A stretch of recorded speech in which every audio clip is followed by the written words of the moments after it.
जैसे आपको अभी बताया गया कि सरकार चाहती है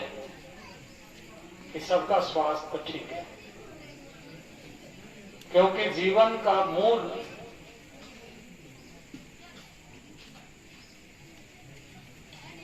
जो आधार है स्वस्थ रहना, सुखी रहना। और तभी एक व्यक्ति हो या परिवार हो, वो किसी भी कार्य में हाथ बटाता है। इसी उद्देश्य को लेकर एक बृहद कार्य योजना, जैसे अभी आपको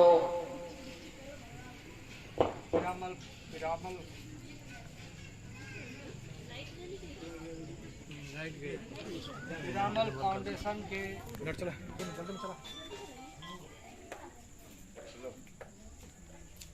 टीबी मुक्त भारत बनाने का अभियान का शुभारंभ स्वास्थ्य मंत्रालय, जनजातीय मंत्रालय, जिसका कार्य भारत सरकार में मैं देखता हूँ,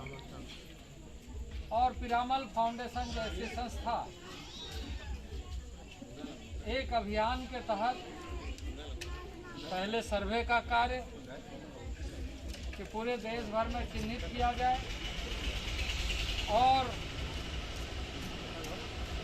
उसका इलाज की व्यवस्था और उसके माध्यम से टीबी मुक्त भारत बनाने की संकल्प को पूरा करना। क्योंकि ग्रामीण क्षेत्रों में जाने अनजाने हम इस बात का ध्यान नहीं रख पाते हैं कि शरीर का ध्यान रखने के लिए हमें कैसे और किस ढंग से सचेत रहना चाहिए। और क्या आपको जनरेटर का आवाज से वो पीछे मुक्त भारत में लक्ष्य किसको रखा गया? जो ग्रामीण क्षेत्रों में, सुदूरवर्ती क्षेत्रों में मेहनत और परिश्रम करते, अपना शरीर का ध्यान नहीं रख पाते और थोड़ी सी यदि उसको कठिनाई भी होती है तो बोलेगा आज जाएंगे, कल जाएंगे, कुछ दिन बाद जाएंगे, ऐसे ही हो रहा है, थोड़ा नेग्लिजेंसी भी हो जाता है। इसलिए पहले प्रोग्राम बनाया गया कि एक सर्वे का कार्यक्रम प्रारंभ किया जाए, कितने केसेस होते हैं, फिर उसका इलाज और उसको मुफ्त दवाई, और दूसरा कि ऐसे लोगों को समाज में आगे लाया जाए जो हो सकता है उनके पास बहुत साधन है लेकिन सेवा करने का मौका नहीं मिलता। तो एक एक पेशेंट के लिए उसको दवा तो सरकार उपलब्ध करा रही है, लेकिन उसको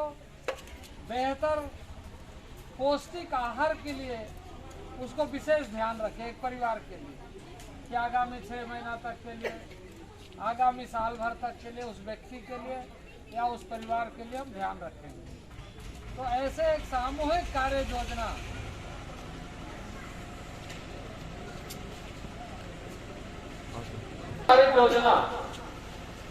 बने जिसमें जनता भी सहभागी बने और उसको लगे कि हम उस व्यक्ति को नहीं जानते जिसको हम मदद कर रहे हैं, जिसके लिए हम कर रहे हैं, लेकिन हम कर रहे हैं, उसके अंदर सेवा का भाव। तो ऐसे योजना के साथ इस टीबी मुक्त भारत का अभियान प्रारंभ किया गया। और आज आप देख रहे हैं कि इसकी सुविधा, क्योंकि अब एक्सरे के लिए कहीं और जाता था, पोजीशन उसका क्या प्रोग्रेस है, उसमें क्या सुधार हो रहा है, किस तरीके से नए केसेस आ रहे हैं, वो सबका अब यहीं आड़की जैसे ब्लॉक में एक्सरे होकर के उसको पता चल रहा है। पिरामल फाउंडेशन,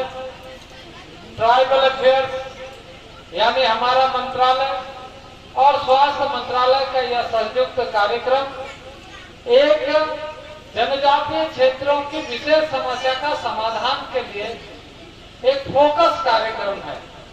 इसी तरीके से भारत सरकार का हमारा ये मंत्रालय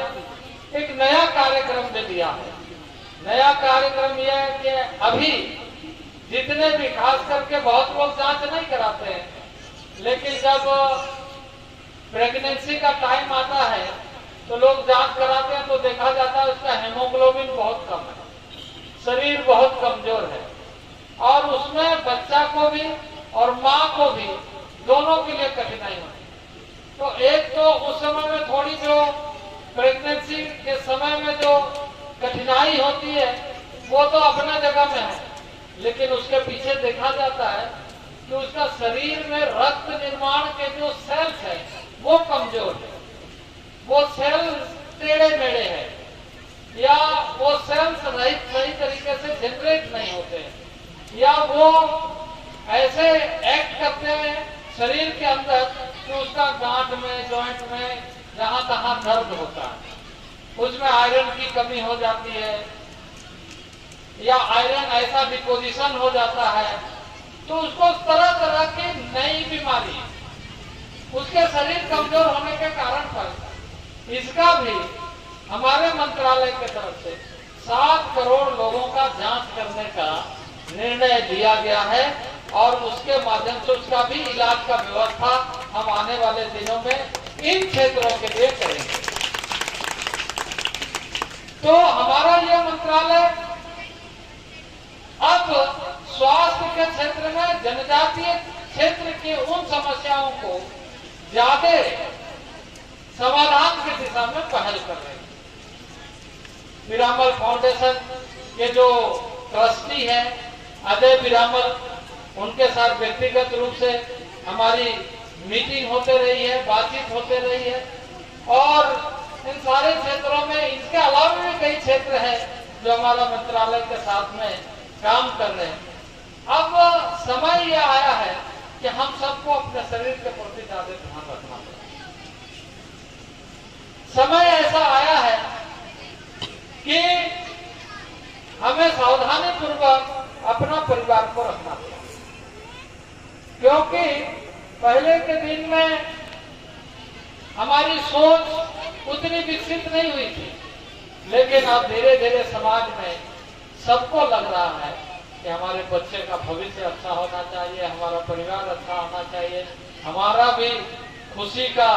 माहौल अच्छा होना चाहिए। आदिकाल से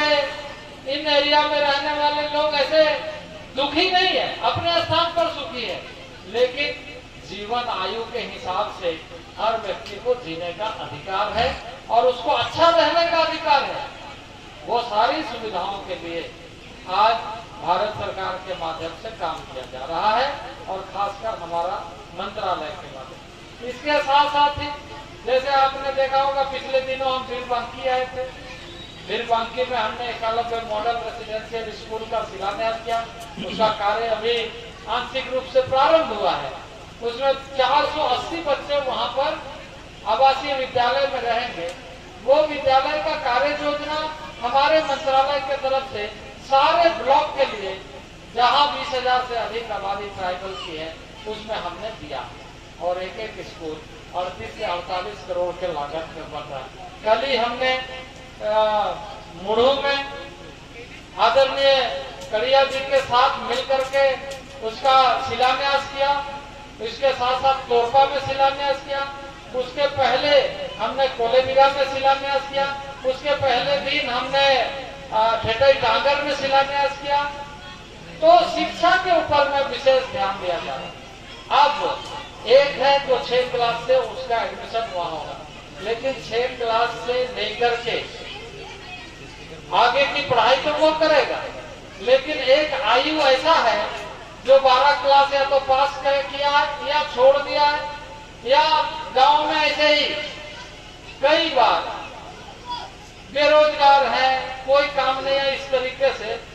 अपने आप को देखता है। उसके लिए स्किल डेवलपमेंट यानी उसका कौन सा ट्रेनिंग कराए ताकि उसको रोजगार अच्छा से मिल सके, इसका प्रयास किया जा रहा है। अभी आज ही दिशा की बैठक थी, उसमें रिव्यू में आया और मैंने कहा कि यहाँ पर मॉडल स्कूल है, उसमें टीचर नहीं, और मैंने कहा कि राज्य सरकार को मॉडल स्कूल के बारे में तो विशेष ध्यान रखना जरूरी है। तो उसका एक उपाय मैंने सुझाया है कि तुरंत में शिक्षक कैसे आ सकता है, लेकिन परमानेंट तरीके से शिक्षकों की कमी को दूर करना चाहिए। और इसलिए एकलव्य मॉडल में हमारी माननीय प्रधानमंत्री जी के नेतृत्व में यह फैसला किया है कि एकलव्य मॉडल स्कूल के लिए टीचर का इंतजार नहीं करना पड़े, बल्कि हम खुद ही टीचर बहाली कर रहे हैं और 38,000 टीचर हम बहाली करने जा रहे हैं एकलव्य